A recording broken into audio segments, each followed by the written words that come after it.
A sociedade indígena é diversa e rica, com cada grupo apresentando suas próprias estruturas sociais, culturais e modos de vida. Quando falamos de uma sociedade igualitária, estamos nos referindo a um grupo específico, os Guarani. As sociedades indígenas geralmente são organizadas em comunidades que valorizam a coletividade. As relações familiares e sociais são centrais, e muitas vezes há uma divisão de trabalho baseada nas habilidades e nos papéis de gênero. As práticas culturais, como rituais e celebrações, são fundamentais para a coesão social e a transmissão de conhecimento entre gerações. Os Guaranis também enfrentam desafios significativos devido à perca de terras e à invasão de seus territórios por atividades como agricultura industrial e a exploração de recursos naturais. A luta pela demarcação de terras é uma questão central para garantir sua autonomia e preservar suas tradições culturais. Historicamente, os povos indígenas enfrentaram a expropriação de suas terras, que são fundamentais para sua identidade cultural, modos de vida e sobrevivência. Essa perda de território não só impacta o acesso e recursos naturais, mas também afeta a transmissão de saberes tradicionais e práticas culturais. Quando se fala de poder político, é importante notar que muitos povos indígenas têm lutado pelo reconhecimento de seus direitos territoriais e pela preservação de sua cultura e conhecimento. A terra é vista como um espaço sagrado, onde estão enraizadas suas tradições, histórias e modos de vida. A luta por demarcação de terra é, portanto, uma forma de reivindicar autonomia e poder político.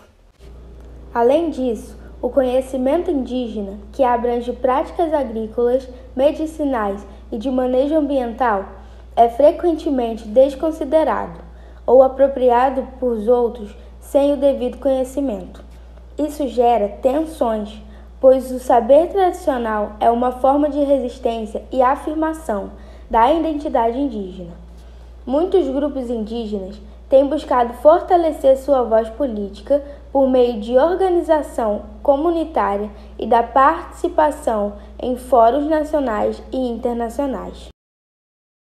A divisão sexual do trabalho entre os indígenas varia conforme a cultura, mas há algumas características comuns. Os homens geralmente são responsáveis pela caça, pesca e proteção da aldeia, enquanto as mulheres cuidam da coleta de alimentos, preparação das refeições e cuidado com as crianças. Muitas vezes, as mulheres também participam da agricultura. Essa divisão não é rígida e pode mudar conforme as necessidades da comunidade. A colaboração entre homens e mulheres é essencial, refletindo uma visão de complementariedade e respeito pelos papéis de cada um na vida comunitária. Os povos indígenas brasileiros exercem uma influência significativa na formação da cultura nacional, refletindo-se em vários aspectos, como o artesanato. O artesanato indígena, incluindo cerâmicas e adornos, influenciou o design e a estética contemporânea. A música e a dança. Instrumentos e ritmos indígenas estão presentes em várias manifestações musicais brasileiras. Cosmovisão e espiritualidade. A relação com a natureza dos povos indígenas inspirou práticas culturais e movimentos ambientalistas. Rituais e festividades.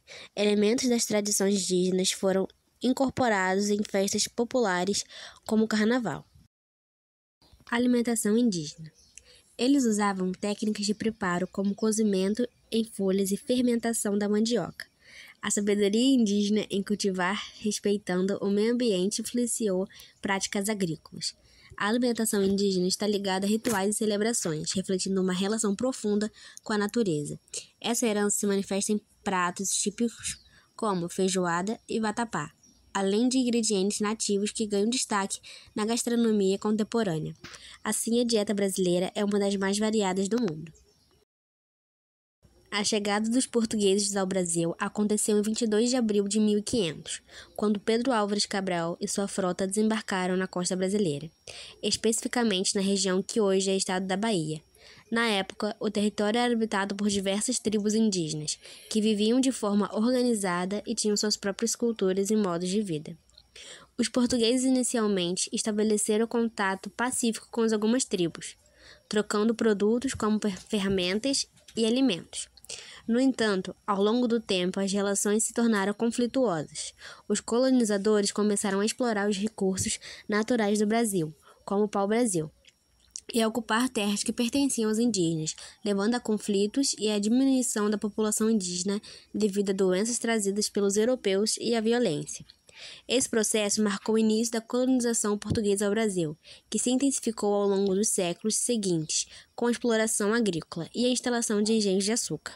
A chegada dos portugueses teve um impacto profundo na vida dos povos indígenas e na formação da sociedade brasileira. O vocabulário dos povos indígenas brasileiros é rico e diversificado, refletindo a cultura e a identidade nacional. Palavras indígenas. Muitas palavras do português brasileiro vêm de línguas indígenas, como tupi e guarani, incluindo termos como abacaxi, mandioca e jacaré. O Brasil possui mais de 200 idiomas indígenas, cada um com vocabulário e expressões únicas. Palavras indígenas estão presentes na vida diária, ligadas à natureza, alimentação e cultura. Os indígenas no Brasil hoje enfrentam problemas com territórios. Muitos vivem em terras demarcadas, mas essas áreas são ameaçadas por invasões e exploração. Problemas com direitos. A Constituição de 1988 garante direitos, mas sua implementação é desafiada por políticos que favorecem a exploração econômica. Problemas com a cultura. Há esforços para preservar línguas e tradições, apesar das pressões externas. Problemas com saúde e educação. Acesso limitado a serviços adequados continua sendo um grande desafio. Problemas com movimentos indígenas. Os movimentos sociais têm se fortalecido para lutar por direitos e visibilidade. Problemas com desafios recentes. A situação tem se agravado com políticas que reduzem direitos e aumentam a exploração de terra. Os povos tupi-guarani estão espalhados principalmente pelo Brasil e também em parte do Paraguai, Argentina e Bolívia. Eles habitam em diversas regiões, incluindo no Brasil, estados como Mato Grosso do Sul, São Paulo, Paraná, Rio de Janeiro e Amazonas. Comunidades. Os grupos mais conhecidos incluem os Guarani, Kaiarô, Tupinambá e Tapirapé. Cada um desses grupos tem suas próprias terras e culturas distintas. Já o Macro-Gé é uma família linguística que inclui vários grupos indígenas que habitam principalmente a região central e leste do Brasil. Os principais estados onde se encontram são Mato Grosso do Sul, Tocantins, Goiás, Bahia. Comunidades. Alguns dos povos que fazem parte da família Macro-Gé incluem os Xerente, Carajá, Javaé e os Krahô. Essas comunidades têm suas próprias línguas e culturas que variam bastante entre si. As famílias Tupi-Guarani e Macro-Gé representam a diversidade linguística e cultural dos povos indígenas do Brasil. A família Tupi-Guarani é uma das maiores e mais conhecidas, incluindo diversas línguas como Tupi, Guarani e Kaiowá. Os povos dessa família têm ricas tradições culturais, com forte conexão com a natureza e práticas agrícolas, e foram um dos primeiros grupos a entrar em contato com os colonizadores, enfrentando desafios significativos em suas populações e culturas. Por outro lado, a família Macro-Gé é menos conhecida e abrange várias línguas indígenas, faladas principalmente na região central do Brasil, como Carajá, Xerente e Krahô e Javaé. Os povos Macro-Gé também possuem tradições ricas, com rituais que refletem suas crenças e modos de vida, tendo e enfrentando igualmente os impactos da colonização e da expansão agrícola.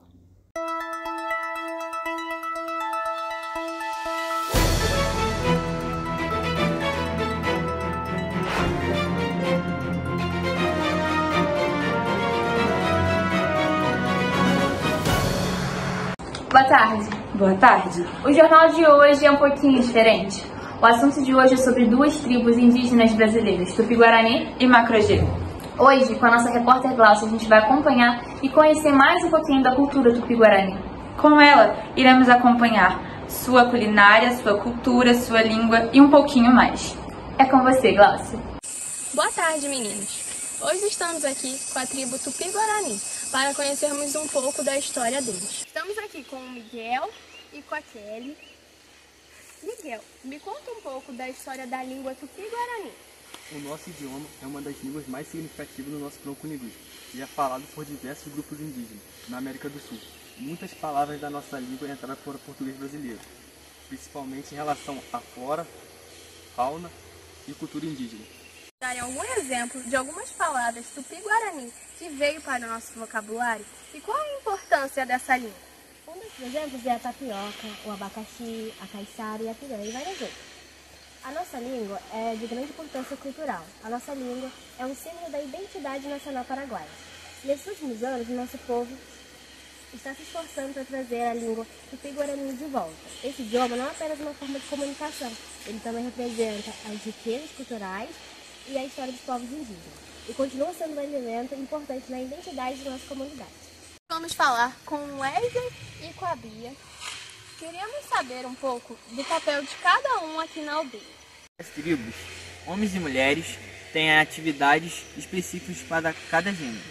Nós homens costumamos lidar com a caça, pesca e defesa do grupo, enquanto as mulheres estão mais associadas a coleta de alimentos, agricultura e atividades domésticas. Temos também o papel nos cuidados e nos ensinos das crianças. Além disso, todas as tarefas realizadas aqui são reconhecidas igualmente para o bem-estar de todos. Como funciona a liderança aqui na aldeia?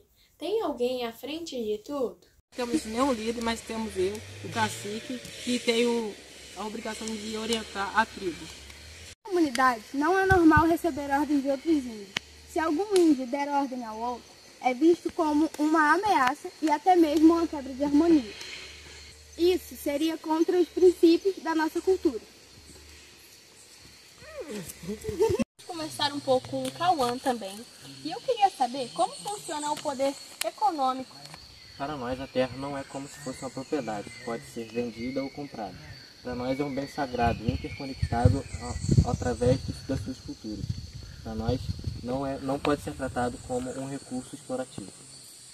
Nossa luta pelos nossos direitos é uma resistência contra a apropriação de terras e de conhecimentos por parte do governo. Quando nossas terras são invadidas ou exploradas sem nosso consentimento, vimos como uma violação aos direitos humanos e da nossa forma de viver. Nós também queremos saber como vocês se encontram hoje em território nacional. Que foram facilmente desmarcadas, onde estão se garantindo o direito de viver e praticar nossas tradições. Porém, muitas terras ainda estão sob a ameaça de invasões e exposições econômicas. Os povos indígenas ainda sofrem preconceito e discriminação na sociedade brasileira. Nos últimos anos, o governo garantiu direitos essenciais para o nosso povo, mas a implementação dessas políticas, muitas das vezes, é insuficiente para o nosso povo. Tem se organizado para lutar pelos nossos direitos. E essas organizações garantem a demarcação da nossa terra, o reconhecimento da nossa cultura e a preservação do meio ambiente. E agora eu vou participar um pouco das tradições deles junto com eles. Venham comigo!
E depois de já termos participado um pouco da cultura deles, por último, a gente quer saber sobre a culinária típica indígena de vocês. Quais comidas que foram para a culinária nacional? E teria como você me mostrar um pouco? A nossa culinária é rica e diversificada, e muitas dessas comidas já foram incorporadas à dieta nacional. Como você me dá algum exemplo dessas comidas? Temos como exemplo o feijão, que é utilizado pelo nosso povo há muitos anos e é uma dos pratos mais usados no Brasil.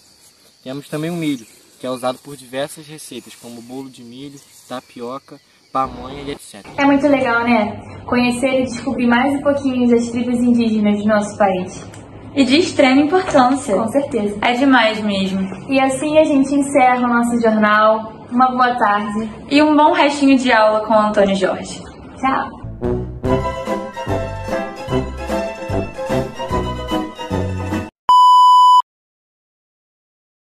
Igualmente, para nós trupica, mas não cai. Seria contra os princípios da nossa cultura.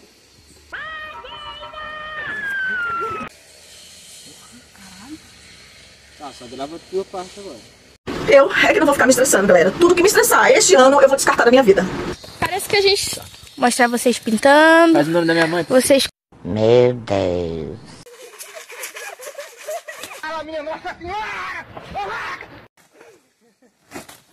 Porra, caralho.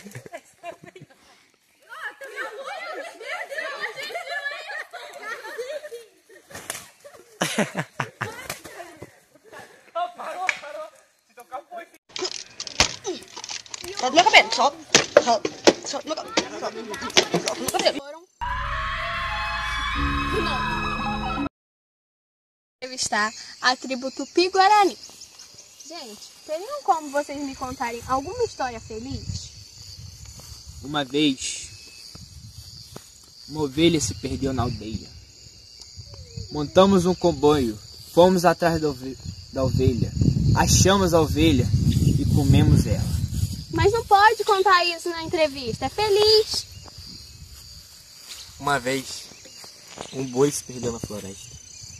Montamos um comboio, procuramos o boi, achamos o boi e comemos o boi. Mas não pode esse também. Cacique, vem cá, conta a história feliz aqui pra nós. Não. Agora conta uma história triste pra gente. Uma vez me perdi na floresta.